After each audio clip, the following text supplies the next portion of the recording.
তো বন্ধুরা বুঝতেই পারছো এখানে বাণীটা কি বোঝাতে চেয়েছে।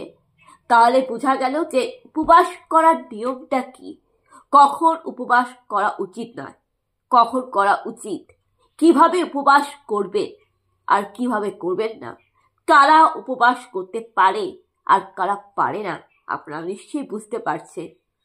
আর এটাও বুঝতে পারছেন যে উপবাস করা সঠিক নিয়ম আছে।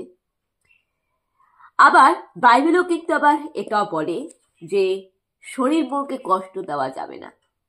বাইবেল এটাও বলে যে মানুষের দেহটা ঈশ্বরের মন্দির। বাইবেলও কিন্তু এটাও বলে যে উপবাস করা দরকার, কিন্তু সুস্থ ব্যক্তি উপবাস করা দরকার। যাদের সুস্থ থাকে, যাদের শরীর রোগ প্রতিরোধের ক্ষমতা আছে, তারা পারবে উপবাস করতে। এইবারে আপনি যখন উপবাস করছেন দেখবেন অনেক সময় সুস্থ ব্যক্তি কিন্তু অসুস্থ হয়ে যায়।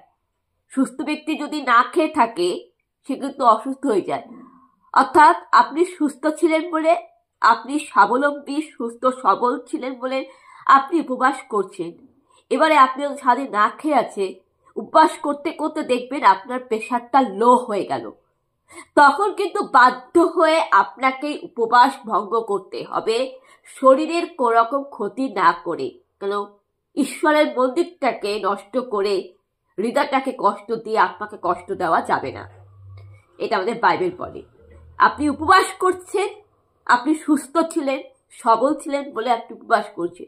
এবার উপবাস করতে করতে সুস্থ ব্যক্তি যদি হঠাৎ করে লো প্রেশার হয়ে যায়, হয়তো মাথা ঘোরায় পড়ে গেল বা সুগার ফল হয়ে গেল, তখন কিন্তু আপনাকে ওই চিনি বা লবণ আপনাকে মুখে দিতেই হবে।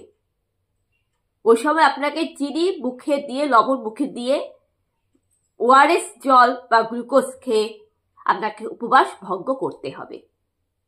ওই সময় কিন্তু দেখবে পূজা অনেকে, আপনারা জানেন যে উপবাস করতে করতে অনেকে মাথা ঘোরায় পড়ে গেল, হয়তো তার প্রেশার লো বা সুগার ফল করলো। কেন? কারণ সে সারাদিন না খেয়ে উপবাস করছিল। ওই সময় কিন্তু তাকে মিষ্টি জল খাওয়া হয়, যেটা একেবারে ওষুধ, স্যালাইনের কাজ করে, ইনজেকশনের কাজ করে। এটা মাথায় রাখবেন। আর ভগবান সবই দেখছে, ভগবান সবই জানে। আপনার মনটাকে পবিত্র রাখুন, আপনার হৃদয়টাকে পবিত্র রাখুন, আর সঠিকভাবে উপবাস করুন, সঠিক নিয়মে উপবাস করুন। এটা হচ্ছে আমাদের বলার ছিল বন্ধুরা। কেননা অনেক সময় দেখছি যে মানুষ নিয়মের নামে কুসংস্কার করছে, মানুষ নিয়মের নামে অনাচার করছে, নিয়ম নীতির নামে মানুষ উল্টাপাল্টা করছে। সেটা না, নিয়ম নীতি বানা উচিত, সংস্কার বানা উচিত, কিন্তু সেটা সঠিক নিয়মে, যেখানে শিক্ষা আছে, যেখানে আলোর পথ, যেখানে সমাজকে উন্নয়ন করবে, আলোর পথ দেখাবে। আমাদের বাইবেল বাণীতে যেটা বলছে সেটা আমাদের পালন করা উচিত। তার কারণ বাইবেল কথার অর্থ হচ্ছে basic instruction before living of earth. পৃথিবী ত্যাগ করার আগে ঈশ্বরের নির্দেশ পালন করা। Basic instruction before living of earth equal to Bible. তো বন্ধুরা, আমার আজকে উপবাস সম্পর্কে, বাইবেলের সম্পর্কে এটাই বলা ছিল। আপনি উপবাস করবেন, উপবাস করার দরকার আছে। কারণ আমাদের বাইবেলে কিন্তু প্রভু যিশুর বাণীতে কিন্তু করিন্থীয় অধ্যায়, লাস্টের ফিলিপি অধ্যায়, পীড়িতগণের পত্র, মার্ক, লুক, মথি লিখিত সুসমাচার বলে উপবাস করতে। আর লুকের অধ্যায়, মথির অধ্যায় কিন্তু লেখা আছে প্রভু যিশুর কাহিনীতে যে প্রভু যিশু 40 দিন, 40টা বছর, 40 দিনে প্রভু যিশু উপবাস করেছিলেন। প্রভু যিশু 40 দিনের উপবাস করেছিলেন, ধ্যান তপস্যা করেছিলেন, ব্রত করেছিলেন।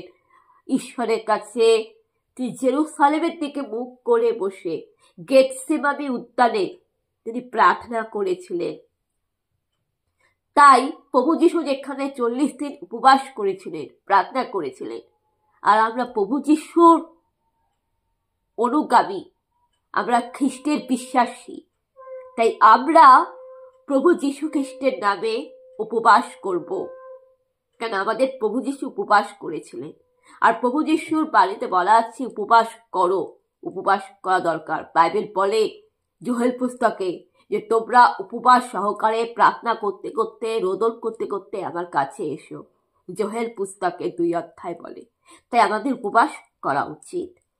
আবার বাইবেল বলে যে উপবাস যখন করবে লোক যাতে জানতে না পারে যে তুমি উপবাস করছো। তুমি যখন উপবাস করবে তোমার মুখ চোখ যেন দেখে কেউ বুঝতে না পারে তুমি না খেয়ে আছো, তোমার মুখটা কালো কেন, এরকম যেন না হয়। মানে আমরা ঠিক আছি, সবকিছু নর্মাল, ওকে, একদম সব ঠিক আছে, হাসি খুশি মুখ রাখবো, প্রফুল্ল রাখবো, যাতে কেউ বুঝতে না পারে। আর উপবাস আমরা মন থেকে করব, অন্তর থেকে করব। যখন আমাদের মন যাবে, আত্মা যাবে, তখন উপবাস করব। আর উপবাস করতে গেলে বিশ্বাস, প্রেম, ভক্তি রেখে উপবাস করা উচিত। আর উপবাসটা আমরা পার্সোনালিটি, প্রাইভেসি রাখবো। একমাত্র অন্তর্যামী পিতা ঈশ্বর আমার হৃদয় আত্মাটা জানবে। হৃদয়ের মধ্যে যে ঈশ্বর বাস করে অন্তর্যামী, তিনি গোপনে সবকিছু দেখবেন যে আমি উপবাস করছি। এভাবে উপবাস করব। আর উপবাস করার সময় আমরা সবসময় খেয়াল রাখবো যাতে আমরা সুস্থ থাকি, স্বাবলম্বী থাকি। অর্থাৎ সুস্থ স্বাভাবিক স্বাবলম্বী মানুষই উপবাস করবে। অসুস্থ রোগী যারা ওষুধ খাচ্ছে, যারা অসুস্থ পেশেন্ট, তারা উপবাস করবে না। বাচ্চা শিশু থেকে শুরু করে 16 বছর বয়সী ছেলেমেয়েরা, পরীক্ষার্থীরা, স্টুডেন্টরা উপবাস করবে না। 60+ উপরে বয়স্ক প্রবীণ নাগরিক উপবাস করবে না। 16 বছর বয়স থেকে শুরু করে 55 বছর বয়সী ছেলে মেয়ে উভয় উপবাস করবে। নারী পুরুষ ছেলে মেয়ে সমানভাবে উপবাস করবে। এবারে সুস্থ ব্যক্তি যদি উপবাস করে সে মন থেকে করবে। এবার উপবাস করতে করতে, সারাদিন না খেয়ে উপবাস করতে করতে যদি তার প্রেশার লো হয়ে যায়, সুগার ফল করে যায়, সেই সময় সে চিনি, শর্করা, মধু, চরণামৃত খেয়ে, পঞ্চামৃত খেয়ে অথবা মিষ্টি খেয়ে সে উপবাস ভঙ্গ করবে। কেন শরীরের কোনো রকম কষ্ট দেওয়া উচিত না। আত্মা মন্দিরকে কষ্ট দিবে না, ঈশ্বরের মন্দিরকে কষ্ট দিবে না। সঠিক নিয়মে উপবাস করবে।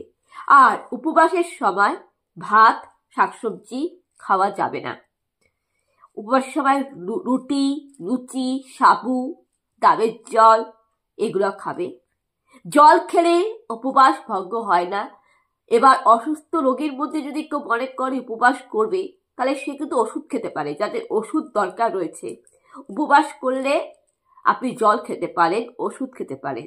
এবার উপবাস শুরু করার আগে চা খাওয়া যায়। চা খেলে উপবাস ভঙ্গ হয় না। একেবারে নির্জল উপবাস করার দরকার নেই। উপবাস সঠিক নিয়মে করবেন। আর উপবাস করতে গেলে আপনাকে মন থেকে উপবাস করতে হবে। তো এটাই আমাদের বলার ছিল বন্ধুরা।